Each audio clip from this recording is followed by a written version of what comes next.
a huge revelation, but you know, Catholicism's pretty good. So I had been taught early to care about the little guy. But you know, you must care for others more than yourself. That is Catholic teaching. So you're taught as a Catholic the parable of the talents. Whatever gift you have been given is not for yours to keep, it's to give to other people. So I was steeped in that tradition. I had nuns and priests in my family and so on. And I think the only difference coming to Islam is that I've enlarged my perspective. I see a larger ummah. I don't see, it's made me more international because I'm not sitting in a nice little English group of people. I feel absolutely a sisterhood and a brotherhood with the whole world. You go to Hajj, you have to be careful about being distracted from doing a laundry list. I've seen the Japanese, I've seen the Chinese, I've seen the Chinese, you know, it's trying to look for the other one. You know, but you see everyone. You are one of all of God's creatures. And I see each person in that mold. Every human being is created by God and will return to God. Whatever path they think they're on at the time. I never preach. I came to Islam by somebody not preaching to me, so she was angry with me. I never preach. But people know I was insignia.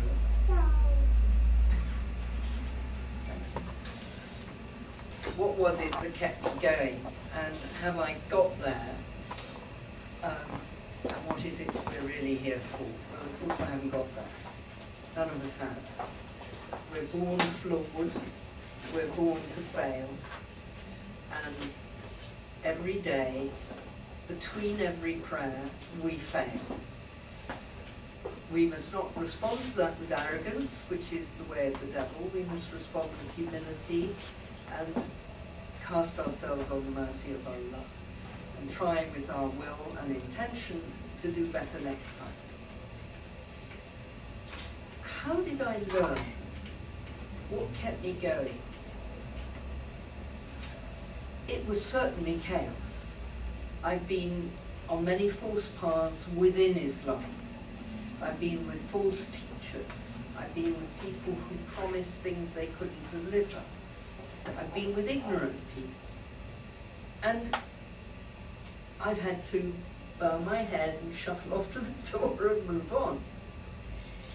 Very slowly, you find, as I was saying, the metaphor of the frogs. I've seen a lot of frogs in Islam. And I've also seen some great people. And after 15 years, I have, inshallah, got a group of people who I think are simple, on the right path, profound and knowledgeable, and will continue to guide and support. I can recommend Utruge, which works here. They give lectures here, and other parts of London. They're very straight teaching, nothing fancy about it, very sweet sisters, and you will get the truth taught to you about Islam, whether it's your conduct in Islam, conduct between men and women, conduct in work, things like that, or tafsir, you know, learning what deepening and deepening and deepening your knowledge of Quran, accepting it as a teaching, and allowing it to change you. You know, there's no point keeping the Quran out there. It's got to be in here. It's got to be something you live. Prayer. It doesn't come easy to pray 5 times a day. 4 o'clock in the morning, I'm not at my best. I have fallen asleep in sujood. I hope the angel on my left side didn't notice, and the angel on my right side had a good laugh. We make mistakes. We have to do our bit. But this is the path. Why are we meant to pray 5 times a day? Because we're forgetful. Because we're off in dunya. Because we're about to say some really evil gossip about someone, which is so exciting. You know, the things we've got to change, because Muslims don't do that. My lovely Baba Imam, he would never, ever pass on anything to anyone. And you'd look at that man, the lure in his face. Good people are attractive. He was my exemplar. There was a friend of mine, a convert, a New Zealand convert. She had a child with a metabolic disorder. This child had very painful bones. And if you just touched the baby, we were doing prayer, theory, music, and we were in a circle praying, and this child who could just walk wriggled off her mother's lap. Off she went across the circle, got onto Baba Imam's lap, put her thumb in her mouth and fell asleep. My friend said, "What's that?" I said, "A saint." "Oh," she said, "that's all right." Her child had never been to anyone, ever. But children recognize purity. That was the example I had. I haven't got even close. So, you know, have I got there? Not by a mile. I'm on the journey and I'm somewhere near the beginning.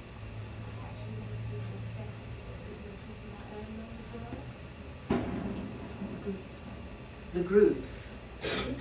Some of the groups were very difficult. I was exploited. I was lied about. I was criticised unfairly, not just fairly.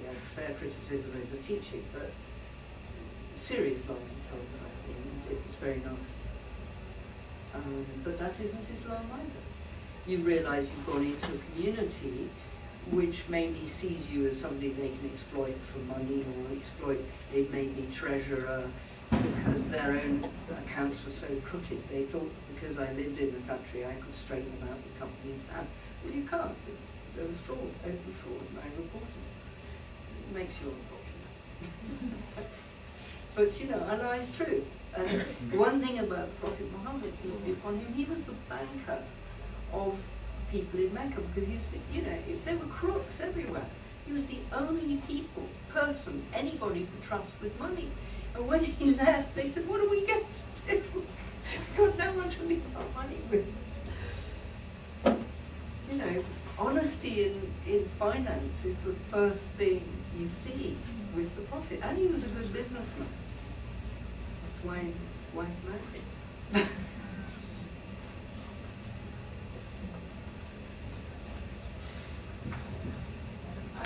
Listen all night long. But we do have to stop. Thank you for your attention. Thank you, Dr. Amina. We hope that you will stay afterwards for tea and biscuits and some salad as well. We'd really like to request that you fill in the the evaluation form. If you can volunteer your time, your efforts, please volunteer. Our volunteers cancelled again today, half an hour before the event started, so we need you. And the financial contributions. You feel a bit shy about asking, but literally is the running of the show.